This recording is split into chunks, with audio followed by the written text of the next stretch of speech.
I listened to Reddit and divorced my husband 6 months ago. I wish I could take it all back. If I could give anyone a piece of advice for divorce, it would be to not do it under normal circumstances. If your spouse is beating you or threatening you or your children, then of course, get out and fast. In my case, there was no abuse. We were together for 8 years, mostly good, and we have 4 kids. Right around 5 years, I got a promotion at work, and I got it in my head that my husband was dragging me down, or at least holding me back from more success and a better life. We never had a lot of money, but with my promotion, I was now making more than he was. I started working longer hours, and at the same time, his hours were cut, so he was at home more. I really began to resent him because he was home and because he got to spend time with our kids. Most nights when I got home, they were already getting ready for bed, if not already sleeping. After a few months of my new job, it was clear to me that things were not going well at home without me there. Some nights the dishes weren't done when I got home, or the kids hadn't eaten, or whatever else I could think of to be mad at him about. It really didn't matter. He kept saying that he would try harder, but that it was hard being home all the time. That always made me really mad. For the next couple of years, things kept getting worse. My hours weren't any shorter, and his were on and off full-time. There was no convenient time for him to be working full-time because of my hours, but we also needed the money. Whenever he would tell me that he could get extra hours, I would always complain, and the fewer hours he worked, the more I complained that he wasn't bringing in enough money. Whenever he brought up the contradiction, I would tell him that he needed to figure it out. I knew that it would bother him, so I started saying that a lot and for everything that I could. I really started to resent him, and I pulled away from him. I knew that it was hurting him, but I didn't care. If he didn't want to be hurt, then he would at least try to make me happy.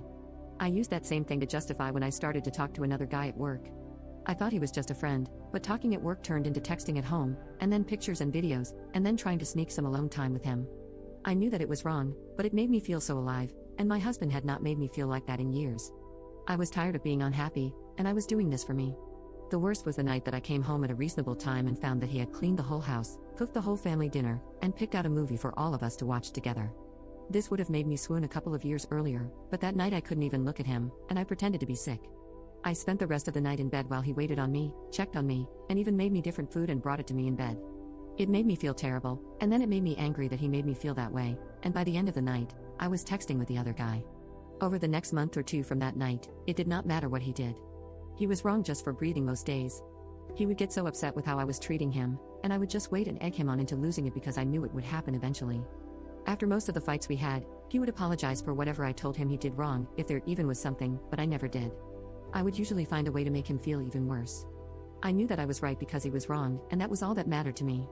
I even pretended that I didn't care when he found out about my relationship with the guy from work. It really destroyed me inside to see him holding back tears, but I wasn't going to let him see that. He was at his weakest, and that was when I chose to tell him that I wanted a divorce. I could almost hear his heart shattering inside his chest. He talked and fought and said that we could work through it together. I really wasn't interested in fixing our marriage, but I mostly ended things with the other guy, but only because I knew I could get it back if I wanted it. I could see that he was trying, and occasionally I would let him know, but for the most part, I kept being unreasonable to him for any and all reasons that I could think of. I'm not sure how much more the man could have done to make me happy besides finding a job that paid enough for me to not have to work at all. He said that he was looking, but looking and finding are two different things. It was around this time that I discovered this group and a few others. I started posting things about him, from my perspective only, and I got so much positive feedback for how I was feeling that I knew I was right. The more I posted, the more validation that I got. It wasn't just me who knew that he wasn't worth keeping around.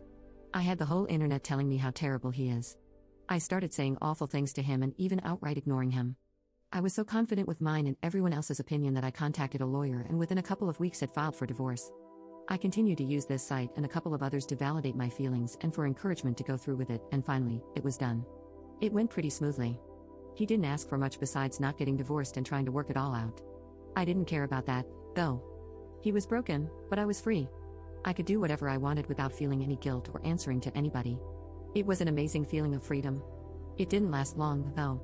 In the first month after he moved out, I missed garbage day 3 times.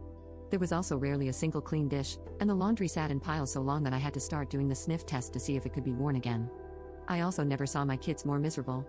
My oldest had seen some of the messages from the other guy months earlier, and she knew that my ex-husband still wanted to try to work it out. It didn't take her long to stop talking to me at all except to say that she wanted to go to ex-husband's house. The others all told me that they wanted to live with the ex-husband too. I did my best to try to make them happy, but I ended up just buying them toys all the time, and the happiness only lasted minutes. I also had a lot of trouble with work. Being alone, I couldn't work all those extra hours that I was expected to. I finally gave in and started calling ex-husband to watch the kids. He would always come over as soon as he could, and he always asked me if I needed anything. When I would get home, I would find clean dishes and laundry and even dinner sometimes. He would never say too much after I got home. He would just say to call him if I needed anything and leave. One night he took out the garbage and brought it to the curb because it was garbage night and I forgot again. He always looked so sad when it was time to go. Finally, after a couple of months, my friends convinced me to go out on a date. It was for dinner and a movie, and I was excited and hopeful, but at dinner, I started getting a feeling of overwhelming guilt. It got so bad that I ended up not even going to the movie. A week and about 1,000,000 tears later, I was on a therapist's couch. I told her everything that had happened, starting with the promotion that I got at work. She did not agree with me or with any of the encouragement to divorce that I got.